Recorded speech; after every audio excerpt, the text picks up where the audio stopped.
Halo, selamat pagi, selamat siang, selamat malam, dan salam sejahtera untuk kita semua. Perkenalkan, nama saya Gabriel Baktiar Silayan.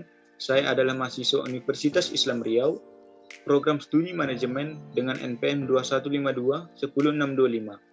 Pada kesempatan kali ini, saya akan menjelaskan materi hakikat bahasa, ragam bahasa, dan laras bahasa dengan dosen pengampu Bapak Dr. Asnawi SPD MPD dengan mata kuliah Bahasa Indonesia.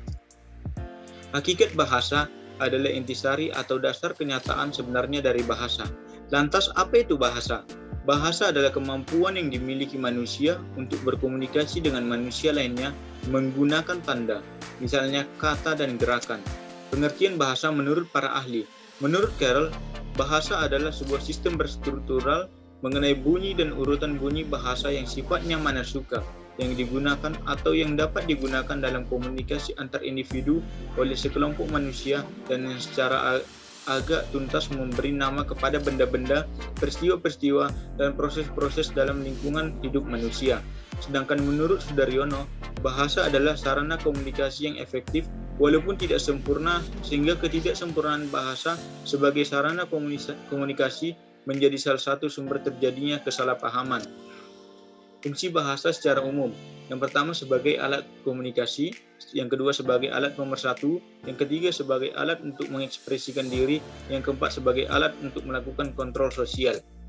Kedudukan bahasa Indonesia dibagi menjadi dua. Yang pertama sebagai bahasa negara, yang kedua sebagai bahasa nasional. Bahasa Indonesia sebagai bahasa negara diatur dalam Undang-Undang Dasar 1945 Bab 15 Pasal 36, yang dimana bahasa Indonesia sebagai bahasa negara fungsinya yang pertama sebagai bahasa resmi kenegaraan, yang kedua sebagai bahasa pengantar pendidikan, yang ketiga sebagai sarana perhubungan pada tingkat nasional, yang keempat sebagai sarana pengembangan kebudayaan, pengetahuan, dan teknologi. Selanjutnya, bahasa Indonesia sebagai bahasa nasional. Fungsinya yang pertama sebagai lambang kenegaraan, yang kedua sebagai lambang identitas kenegaraan, yang ketiga sarana penyatuan suku bangsa, sosial, budaya, dan bahasa yang berbeda, dan keempat sarana perhubungan antar daerah dan antar budaya. Linguistik. Linguistik atau ilmu bahasa adalah ilmu yang mempelajari tentang bahasa. Linguistik dibagi menjadi dua, yang pertama mikrolinguistik. Mikrolinguistik adalah cabang ilmu linguistik yang konsen kajiannya pada konten sistem internal bahasa. Subdisiplin mikrolinguistik yang pertama fonologi, merupakan cabang mikrolinguistik yang ruang lingkupnya membahas tentang bunyi bahasa ditinjau dari fungsinya. Yang kedua morfologi, merupakan anak cabang dari mikrolinguistik yang cakupan pembahasannya tentang kata dan kelompok kata. Morfologi juga termasuk menyelidiki struktur kata, bagian-bagiannya, dan cara pembentukannya. Yang ketiga, semantik. Menyelidiki makna bahasa baik yang bersifat leksikal, gramatikal, ataupun kontekstual. Yang keempat, sintaksis. Menyelidiki satuan-satuan kata dan satuan-satuan lain di atas kata, hubungan satu dengan lainnya. Yang kelima, analisis wacana formal. Adalah cabang linguistik yang mengkaji seluk-beluk pembentukan satuan gramatikal di atas kalimat. Selanjutnya, makrolinguistik. Makrolinguistik adalah bidang linguistik yang mempelajari bahasa dalam hubungannya dengan faktor-faktor di luar bahasa, seperti dari segi kejiwaan, sosial, pengajaran, pengobatan, dan filsafat. Subdisiplin makrolinguistik yang pertama, pragmatik. Pragmatik adalah studi tentang aspek penggunaan makna dan bahasa yang tergantung pada pembicara, penerima, dan fitur lain dari konteks pembicaraan.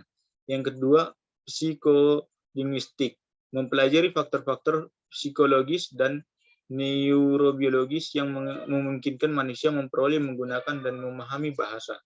Yang ketiga, sosiolinguistik. Ilmu ini menjelaskan kemampuan manusia dalam menggunakan aturan berbahasa secara tepat dalam situasi yang berbeda-beda. Yang kelima, antropolinguistik, adalah cabang linguistik yang mempelajari variasi dan penggunaan bahasa dalam hubungannya dengan perkembangan waktu, perbedaan tempat komunikasi, sistem kekerabatan, pengaruh kebiasaan etnik, kepercayaan, etika bahasa, adat istiadat, dan pola-pola kebudayaan lain dari suatu suku bangsa. Selanjutnya, ragam bahasa.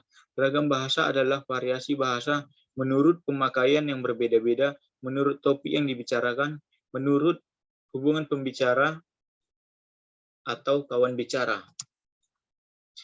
Macam-macam ragam bahasa Indonesia dibedakan menjadi 4, yaitu ragam bahasa berdasarkan media seperti ragam lisan dan ragam tulis. Yang kedua, ragam bahasa berdasarkan standar. Yang ketiga, ragam bahasa Indonesia berdasarkan cara pandang penutur, yaitu seperti ragam dialek, ragam terpelajar, ragam resmi, dan ragam tak resmi.